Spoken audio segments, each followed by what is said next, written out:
तो हम लोग रिलेशन कंप्लीट कर चुके थे, उस पर 2 क्वेश्चन भी लगाए थे, मतलब एक लगाए थे, एक होमवर्क में था। तो आज हम लोग केवल क्वेश्चन ही करेंगे, प्रॉब्लम्स। तो क्वेश्चन देखते हैं, हर टाइप का एक एक क्वेश्चन कर लेते हैं, बाकी फिर आ जाएगा। तो रिलेशन है x minus y is divisible by 5। ठीक, इस तरह का रिलेशन है कोई, 5 से डिविजिबल है या 7 से, अब उसके बाद चाहे जिससे का है 7 n से। तो इसको करना है सो दैट, बाकी पता ही है, R इज इक्विवेलेंस, यही करना है क्वेश्चन में। x माइनस वो, ये एक तो हम लोग को कंडीशन दिया, बाकी बुक में पूरी लैंग्वेज लिखी है, हम लोग केवल उतना ही लिखेंगे जितने का काम होगा। x माइनस वाई, इस टाइप का क्वेश्चन आप लोग देख सकते हैं, 7 से होगा, 10 से होगा, बहुत नंबर से कर सकते हैं divisible. x minus y divisible by 5, मतलब इसका मतलब है ये 5 से विभाजित है, मतलब कट जा रहा पूरा पूरा। तो ये इक्विवेलेंस है, ये कंडीशन दे दिया। अब बाकी इक्विवेलेंस हम लोग को चेक करना है। तो इक्विवेलेंस चेक करने के लिए भाई पुराना वाला पहले क्या करेंगे, रिफ्लेक्सिव, हर जगह यही करना, रिफ्लेक्सिव, सिमेट्रिक, ट्रांसटिव, तीनों दिखा देंगे तो इक्विवेलेंस हो जाएगा। तो रिफ्लेक्सिव के लिए क्या होता है, सेम चीज़ें, x माइनस एक्स। तो रिफ्लेक्सिव के लिए क्या करते हैं, सेम होना चाहिए, मतलब एक ही चीज़, x माइनस एक्स। ठीक, सेम है, x माइनस एक्स बराबर 0। 0 5 से डिविजिबल है, 0 5 से डिविजिबल है। अच्छा, 0 में किसी भी नंबर से डिवाइड कर दो तो कट रहा है ना, तो यहाँ लिख दोगे इज डिविजिबल बाय 5। इसको ऐसे लिख सकते हैं, x रिलेटेड टू x, यहाँ भी ऐसे दे देगा, रुक जाओ, x रिलेटेड टू y, ये करके। ठीक, ऐसे दिया रहेगा। तो x related to x, reflexive के लिए सेम से सेम होना चाहिए, x माइनस एक्स 0 जो कि 5 से डिविजिबल है, क्योंकि 0 किसी भी नंबर से डिविजिबल होता है, 0 ही आता है। तो ये 5 से डिविजिबल है, मतलब r इज रिफ्लेक्सिव, r स्वतुल्य है, रिफ्लेक्सिव हो गया। अब क्या करेंगे, सिमेट्रिक। सिमेट्रिक के लिए क्या करेंगे, x related to y, x minus y is divisible by 5। ये हम लोग को दिया है और हम लोग को निकाल क्या देना है, y रिलेटेड टू x। तो y रिलेटेड टू x क्या आ जाएगा, y माइनस एक्स। ठीक, अब इसमें से हम लोग माइनस कॉमन ले लेंगे, x माइनस वाई, और x माइनस वाई डिविजिबल है 5 से, तो ये वाला भी डिविजिबल होगा। माइनस है वो, उससे मतलब नहीं, माइनस आ रहा, तो क्या हम लोग को डिविजिबल वाला रिलेशन देखना है, 5 से डिविजिबल है कि नहीं। तो ये 5 से डिविजिबल है, तो यहाँ लिख देंगे इज डिविजिबल बाय 5, इसलिए r इज सिमेट्रिक।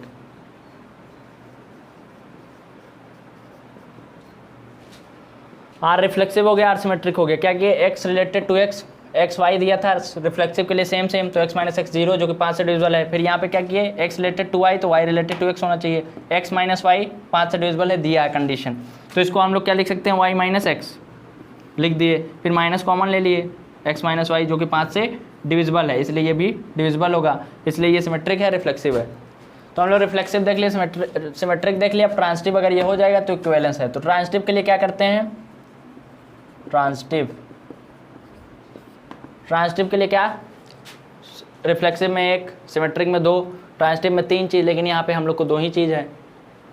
ठीक, लेट एक्स वाई है तो जेड ले लेते, अच्छा लगेगा, जेड अच्छे से बना लिया जाए, z is, let z is an arbitrary constant, माना जेड एक स्वेच्छाचार है। ठीक, तो रिफ्लेक्सिव ट्रांसटिव के लिए क्या करते हैं, x related to y, y related to z, और हमारा इधर रफ में क्या लिखते हैं, x रिलेटेड टू z हो जाएगा, तो हमारा ट्रांजिटिव हो जाएगा। बस समझने वाली बात इतनी है। बाकी क्या करना है, जो दिया है, क्या दिया है, x माइनस वाई कर देंगे, इज डिविजिबल बाय, ये लिखना रहेगा डिविजिबल बाय 5, और ये वाला भी हम लोग मान लेते हैं, और उसके बाद इसको प्रूफ कर देते तो सही हो जाता है। मतलब इसमें क्या हो जाएगा, y minus Z is divisible by 5। ठीक, अब ये दोनों कंडीशन लेके हम लोग को ये लाना है, मतलब क्या लाना है, x माइनस जेड। दिखा, दिख रहा है, अब तो दिखने लगा होगा हम लोग मैथ के साथ। इसको इक्वेशन 1 मान लो, इसको इक्वेशन 2 मान लो, दोनों को जोड़ दो, 1 + 2 क्या आ गया, y से y कट गया, चलो लिख देते हैं x minus y plus y minus z, ये ब्रैकेट में, ब्रैकेट हटा, प्लस से मल्टीप्लाई करने कोई मतलब नहीं, y से y कट गया, x माइनस जेड आ गया, जो लाना था हम लोग को। और x माइनस जेड को क्या लिख सकते हैं, x रिलेटेड टू z, इसलिए r इज ट्रांजिटिव, और फिर इसलिए r इज इक्विवेलेंस। इक्विवेलेंस क्या किया, जेड नहीं था, 3 चीज़ें रहनी चाहिए, जेड मान लिए, सब क्वेश्चन में ही करना। अगर 2-2 दिया रहता तो 2-2 मानते हैं, ए बी ई एफ मान लिए, ये 2 कंडीशन हम लोग को दिया ही रहता है, पता ही है, और उसके बाद ये वाली निकाल देना रहता है। ये दोनों दिया है, जो बाकी जो दिया है उसको कर लेंगे। ये कह रहा है डिविजिबल है, तो ये भी डिविजिबल होगा, मान लेंगे अपने आप, और इसको सिद्ध कर देंगे। एक्स माइनस जेड लाना कहाँ से, ये रफ में करके हम लोग देख लेंगे, चीटिंग वाला। और इन दोनों को जोड़ के पता चल रहा, हम लोग मैथ के छात्र हैं तो इतना तो दिखना ही चाहिए, मैथ दिखता है, तो इसको कर देंगे। एक्स माइनस जेड आ गया, एक्स माइनस जेड को क्या लिख सकते हैं, एक्स रिलेटेड टू जेड, इसलिए आर ट्रांजिटिव हो गया, रिफ्लेक्सिव भी था, सिमेट्रिक भी था, ट्रांजिटिव भी था, तो ये क्या हो गया हमारा, इक्विवेलेंस हो गया, तुल्यता संबंध। ठीक, तो हम लोग ये वाला क्वेश्चन देख लिया, इस टाइप का क्वेश्चन आने की संभावना है। तो आप लोग अब एक हम किए हैं भाई, एक आप लोग करेंगे, यहाँ 5 की जगह 7 कर लीजिए, और इसको होमवर्क में लिख लीजिए, ये करना है। वही सेम है, जहाँ डिविजिबल बाय 5 लिखे थे 7 लिख देना है। ठीक, तो अगला क्वेश्चन हम लोग देखेंगे, रिलेशन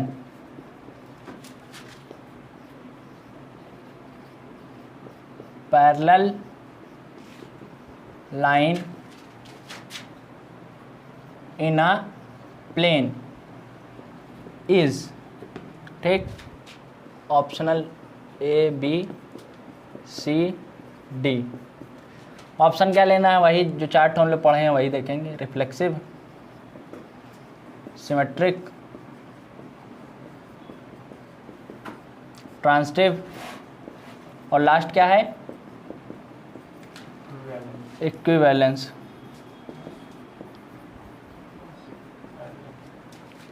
ठीक, तो ये बताना है relation parallel line in a plane, इसको हिंदी में देख लेते हैं, समांतर रेखा, किसी तल में समांतर रेखा का जो संबंध है वो कैसा है, रिफ्लेक्सिव है, स्वतुल्य है, सममित है, संक्रामक है, तुल्यता संबंध है। तो पैरेलल लाइन, ये हमारा प्लेन हो गया, कोई ये प्लेन है ही, बोर्ड भी एक तो प्लेन ही है, एक्स एक्सिस वाई एक्सिस। तो हम लोग पहले रिफ्लेक्सिव चेक करेंगे। ठीक, ये कोई लाइन है, ठीक, लाइन है, और इसी लाइन पे एक और लाइन है। अब इस लाइन को हम लोग हटा के यहाँ रख दिए, तो कोई भी लाइन खुद के पैरेलल होती है, दिख रहा है, ये खुद के पैरेलल है, भले ही इसमें जीरो, दोनों लाइन के बीच में डिस्टेंस 0 का है, मतलब एक के ऊपर एक सुपर इम्पोज है, तो खुद लाइन खुद के पैरेलल होती है, तो ये हमारा रिफ्लेक्सिव हो गया।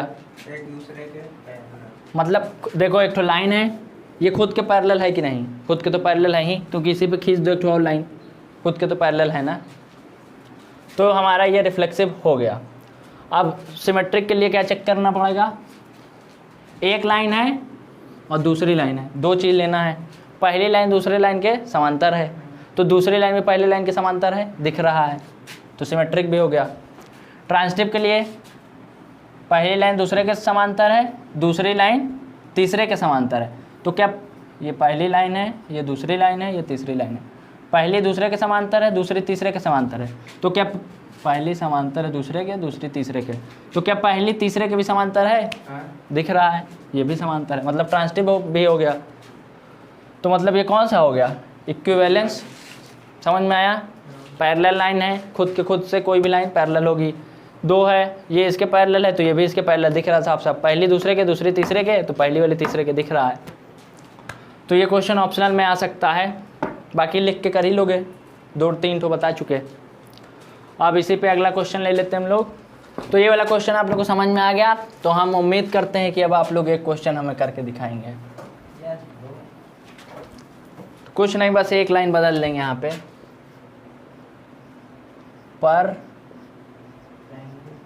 Perpendicular line. परपेंडिकुलर मतलब लंबवत। ये देखो 90 डिग्री बनना चाहिए, ये पहली लाइन या दूसरी लाइन, ठीक। तो इसके पहले वाला क्वेश्चन कर लिए थे, अभी तक जितना क्वेश्चन किया सब में क्या आंसर आ रहा था? इक्विवेलेंस। आंख बंद करके इक्विवेलेंस, इसमें भी बहुत लोग इक्विवेलेंस बताए हैं आंख बंद करके। तो परपेंडिकुलर मतलब ये चीज़ जो अभी इसके पहले बना था, पहली लाइन हो गई, दूसरी लाइन हो गई, दोनों के बीच में अगर 90 डिग्री का एंगल बन रहा मतलब वो परपेंडिकुलर है। तो चेक करना है, 4 ऑप्शन है, सबको बारी बारी से करके चेक कर लेंगे। तो पहली एक लाइन है, ठीक, पहली लाइन हो गई है, और यही पहली लाइन भी दूसरी लाइन होगी क्योंकि रिफ्लेक्सिव में खुद का खुद से। तो ये खुद में कहीं से भी 90 अंश का कोण बना रही है? कहीं नहीं। 0 डिग्री का यहाँ से काट दो, यही लाइन है, उसको उठा के रखेंगे तो इसी को उठा के यहाँ पे रख दिए तो समांतर है, परपेंडिकुलर थोड़ा ही हो रहा। तो ये रिफ्लेक्सिव नहीं है।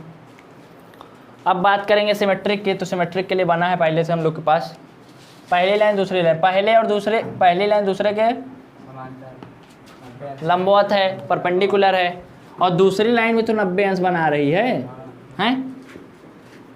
तो ये भी पहली दूसरे के परपेंडिकुलर, दूसरी पहले के परपेंडिकुलर, मतलब ये हमारा सिमेट्रिक हो गया। अब बात करते हैं ट्रांसिटिव की। तो ये पहली लाइन हो गई, ये दूसरी लाइन हो गई, चलो छोटा छोटा बनाया जाए। हाँ, ये पहली लाइन, ये दूसरी लाइन, ठीक, ये दूसरी लाइन हो गई, ये 90 डिग्री, ठीक। इसमें तीन लोग होंगे ट्रांसिटिव में, T for ट्राइट 3, 1 2 2 लाइन हो गई, पहली दूसरे के लंबवत है और दूसरे के लंबवत तीसरी लाइन है। कहने का मतलब यही, ट्रांसिटिव समझ गए? पहली लाइन दूसरे के लंबवत दिख रहा है, दूसरी वाली लाइन तीसरे के लंबवत है, और पहली और तीसरी के लंबवत है आपस में। इसको आगे बढ़ा देंगे, इसको भी आगे बढ़ा देंगे, लंबवत है? लंबवत नहीं है, समांतर है ना, ये बन गया। तो ये लंबवत कहाँ? लंबवत के लिए इसे 90 डिग्री बनना चाहिए। वैसे नहीं बन सकता। और समांतर लाइन की विशेषता है वो कहीं पे काटेगी नहीं, चाहे जितना बढ़ा दो कहीं नहीं काटेगी, जैसे कि रेल की पटरी। ये पहली लाइन थी, फिर से देखते, पहली लाइन जो है दूसरे के परपेंडिकुलर है, ठीक, दूसरी जो लाइन है तीसरे के परपेंडिकुलर है, ठीक, पहले तीसरे के, फिर पहले तीसरे के अगर हो जाएगा तो हमारा ट्रांसिटिव है, अदरवाइज नहीं है। तो पहली और तीसरी ऐसे नहीं दिख रहा तो लाइन को हम लोग बढ़ा सकते हैं क्योंकि लाइन ऐसे हम लोग बनाते हैं। तो ये हमारा ट्रांसिटिव नहीं है, समझ गए? मतलब ये हमारा क्या है? इक्विवेलेंस होगा नहीं क्योंकि दो चीज़ें नहीं हैं, तो सिमेट्रिक होगा। खा गए ना गच्चा? इसको बहुत लोग 3D में सोच रहे होंगे कि यहाँ से लाइन क्यों नहीं गई, तीनों परपेंडिकुलर। क्या लिखा है क्वेश्चन? पहली बात ध्यान से पढ़ो, चाहे जितने से बड़े जितने ज्ञानी है, क्वेश्चन है नहीं पढ़ोगे तो सही कैसे होगा? तो ये प्लेन में लिखा है इसलिए ऐसे बना है, तो ये हमारा केवल सिमेट्रिक है। तो अगला क्वेश्चन देखेंगे हम लोग। आर जो है इक्विवेलेंस रिलेशन है, if R is equivalence relation, ठीक। तो आर इनवर्स क्या होगा? हम लोग को पता है इक्विवेलेंस होगा, लेकिन कैसे होगा उसको प्रूफ करो, मतलब सो दैट दिखाइए कि आर, यदि आर जो है हमारा तुल्यता संबंध है तो आर इनवर्स भी तुल्यता संबंध होगा। यद्यपि सिलेबस से हमारे आर इनवर्स मतलब इनवर्स ऑफ रिलेशन हटा दिया गया, जैसा कि मैंने पिछले पढ़ाया था, लेकिन आर इनवर्स बताना जरूरी क्योंकि अभी तो यहाँ इक्विवेलेंस वाला खेल आ गया और टाइप्स ऑफ इक्विवेलेंस हैं ही टाइप्स ऑफ रिलेशन में, तो यहाँ आर इनवर्स का काम पड़ेगा, लेकिन बोर्ड वालों ने हटा दिया है। अब हटा दिया, आर इन्वर्स आएगा ही नहीं, तो ये क्वेश्चन कैसे कर पाओगे। तो आर इन्वर्स क्या होता है, जैसे आर हमारा एक तो सेट ले लो ए बी है, ठीक है, तो आर इन्वर्स क्या हो जाएगा बी ए, बस यही छोटी सी बात थी, इसी को हटा दी, कोई दिक्कत है नहीं। तो ये हमारा आर इन्वर्स होता है, और बाकी पैतरा जानते ही हो, सीख चुके अब तक, कितना क्वेश्चन कर चुके हम लोग। तो पहले क्या चेक करेंगे हम लोग, रिफ्लेक्सिव,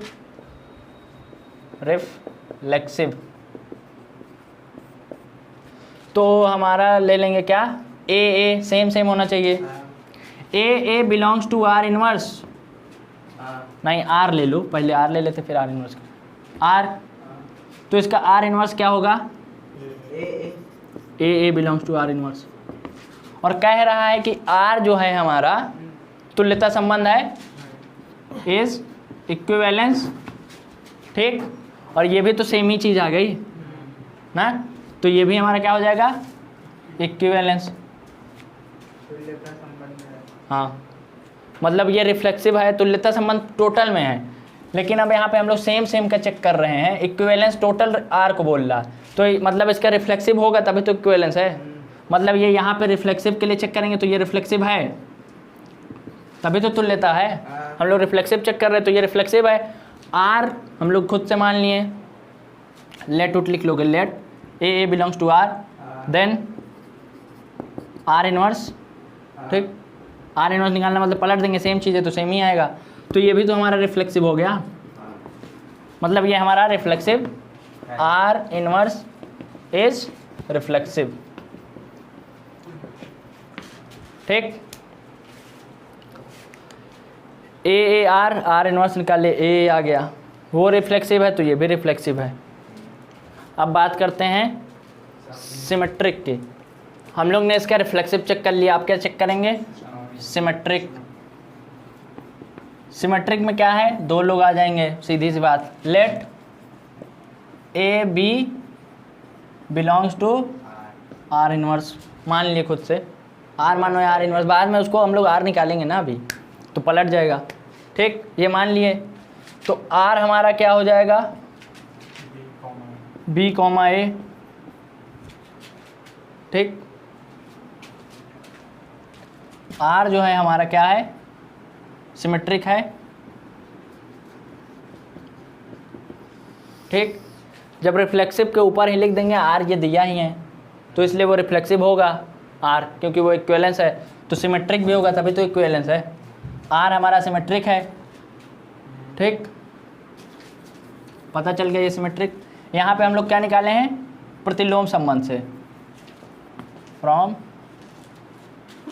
रुक जाइए कर देते हैं, आर इनवर्स का इनवर्स, आर इनवर्स का इनवर्स निकाल देंगे तो आर ही आ जाएगा ना, ये तो पता है ना, उल्टा का उल्टा कर देंगे तो सीधा हो जाएगा, तो ये आर इनवर्स का इनवर्स कर दिए तो आर आ गया। अब ये हमारा जो है सिमेट्रिक है तो ये क्या हो जाएगा, a B belongs to R, पलट जाएगा ना, क्यों, क्योंकि ये हमारा सिमेट्रिक है। क्या किए, पहले मान लिए a B belongs to R inverse, फिर इसका इनवर्स का इनवर्स निकाल देंगे, मतलब उल्टे को उल्टा कर देंगे तो सीधा हो जाएगा, तो उसका उल्टा कर दिए तो सीधा हो गया, मतलब इनवर्स निकाल दिए तो बी ए हो जाएगा, पलट जाएगा, रेंज डोमेन आपस में। फिर हम लोग को पता है कि ये इक्विवेलेंस रिलेशन है, मतलब तीनों चीज़ें होनी ज़रूरी है, रिफ्लेक्सिव भी, सिमेट्रिक भी, ट्रांजिटिव भी। ये सिमेट्रिक है इसलिए ये वाला भी होगा, पलट जाएगा फिर से, ठीक। अब हम लोग आर इनवर्स यहाँ से फिर से निकाल देंगे तो क्या आ जाएगा, बी ए, ठीक, फिर से यहाँ लिख देंगे आर का इनवर्स निकाले हैं, यहाँ पे ये लिखना पड़ेगा। अब देखो ये a B belongs to R inverse, ये हम लोग माने थे, ठीक, लेट किए थे इसको, और आ क्या गया, ये हमारा आ गया ए बी का बी ए हो गया आर इनवर्स, समझ रहे हो, पलट गया, मतलब हम लोग A B belongs to R inverse किए थे और B A belongs to R inverse आ गया, मतलब क्या हो गया, सिमेट्रिक हो गया। कैसे किए, ए बी मान लिया आर इनवर्स, फिर इसका इनवर्स निकाल दिया, आर सिमेट्रिक है तो ये पलट जाएगा, फिर इसका आर इनवर्स कर देंगे, तो बी ए आ गया, और यही तो दिखाना था A B belongs to R inverse, तो B A belongs to R inverse अगर हो रहा तो हमारा सिमेट्रिक है। तो यहाँ पे क्या लिख देंगे, therefore are inverse is symmetric. इसमें कहीं दिक्कत? तो हमारा आर इनवर्स रिफ्लेक्सिव हो गया, सिमेट्रिक हो गया। आप केवल ट्रांसटिव हो जाएगा तो इक्विवेलेंस हो जाएगा, नहीं तो 2 ही तो रह जाएगा ट्रांसटिव।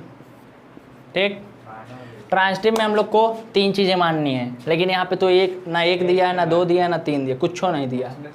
तो let a b and c are arbitrary constant. माना ए बी सी स्वेच्छाचार है, उसमें भी कर लेंगे ए स्वेच्छाचार है, ए बी स्वेच्छाचार है, क्योंकि कुछ नहीं दिया था उसमें लिखना भूल गए।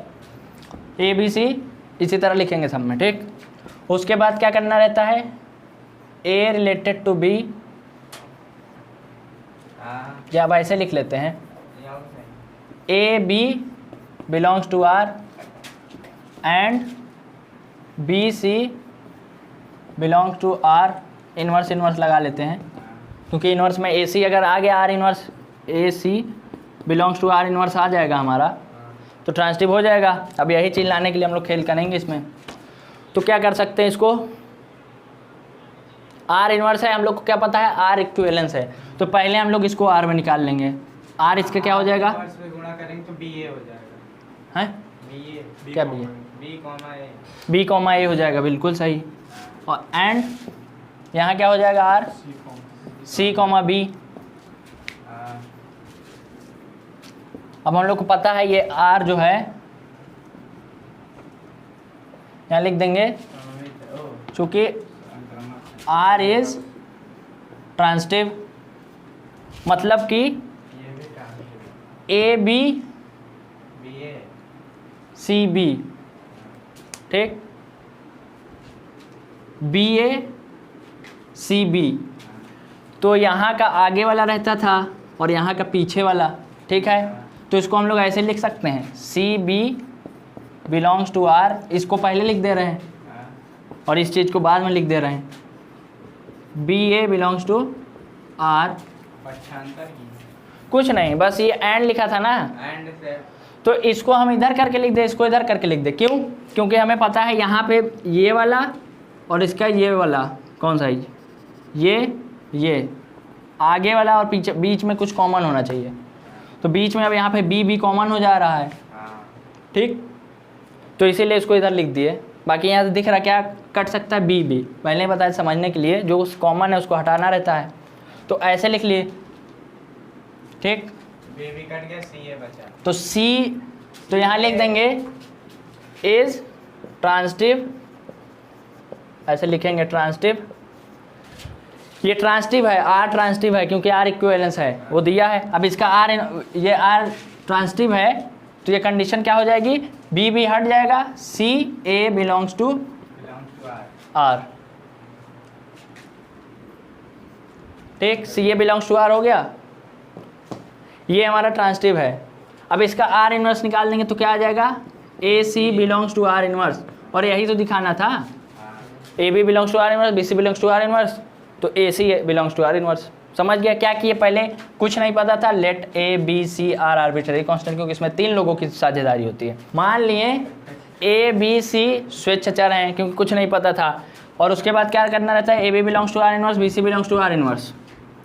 फिर कुछ नहीं, हम लोग को आर के फॉर्म में पता है कि आर इक्विवेलेंस है, मतलब वो ट्रांसटिव भी होगा, तो इसको आर में बदल लिए, ए बी का बी ए हो जाएगा, बी सी का सी बी हो जाएगा, आर दोनों का आर निकाल दिए। आर निकालना कोई बड़ी बात नहीं, बस इसका इधर बदल जाएगा। अब ये हम लोग को पता है कि आर जो है हमारा ट्रांसटिव है, तो आर ट्रांसटिव है, मतलब ये सी बी बी ए हो रहा है तो बीच वाला हट जाता है, सी ए भी आर से बिलोंग करेगा, ये हम लोग को पता है ना। अब इसका आर इनवर्स निकाल देंगे, ए सी, और मान के चले थे हमारा ए बी बी सी और ए सी आ गया, तो हमारा आर इज ट्रांसटिव। तो आर हमारा रिफ्लेक्सिव भी है, सिमेट्रिक भी है, ट्रांसटिव है। तो आर हमारा इक्विवेलेंस है, तो आर इनवर्स भी हमारा क्वेश्चन मार्क हट गया, हम लोग को इसका आंसर मिल गया है, ये भी इक्विवेलेंस है। तो हम लोग आज बहुत सारा क्वेश्चन सॉल्व किए। एक क्वेश्चन और आ सकता है, उसको लगाएंगे नहीं, तुम लोग लगा के आना। ये if R and S are equivalence relation then prove PT मतलब prove that R intersection S, intersection मतलब आप लोग जान रहे होंगे, 11th में पढ़े होंगे, इज इक्विवेलेंस रिलेशन। इसको R और S जो है इक्विवेलेंस रिलेशन है, मतलब तुल्यता संबंध है, तो R इंटरसेक्शन S भी तुल्यता संबंध होगा। ये बहुत से सेट में कभी कदार 8 मार्क्स का क्वेश्चन आया हुआ है, इसलिए इसको बता दिए, बाकी 5 ही नंबर में आता है जनरली। तो इंटरसेक्शन तुम लोग 11th पढ़े नहीं होगे, हमें पूरा भरोसा है नहीं, पूर्ण विश्वास है। तो इंटरसेक्शन का मतलब होता है कॉमन चीज़ें, मतलब उन दोनों में कॉमन क्या है। ये वाला ग्राफ नहीं बनता था, ये सेट A है, ये सेट B है, तो उसका इंटरसेक्शन क्या हुआ, ये हुआ ना। तो इस क्वेश्चन को अवतार में आप लोग देख सकते हैं, बुक में कहीं से भी लगा लेना, मतलब ये क्वेश्चन बहुत लंबा है। तो बस वीडियो देखने के लिए थैंक यू। इसी तरह क्वेश्चन आएगा, इसी में से आना चाहिए। बाकी हर टाइप का क्वेश्चन बता दिए, तो आज आप लोग का रिलेशन ख़त्म होता है।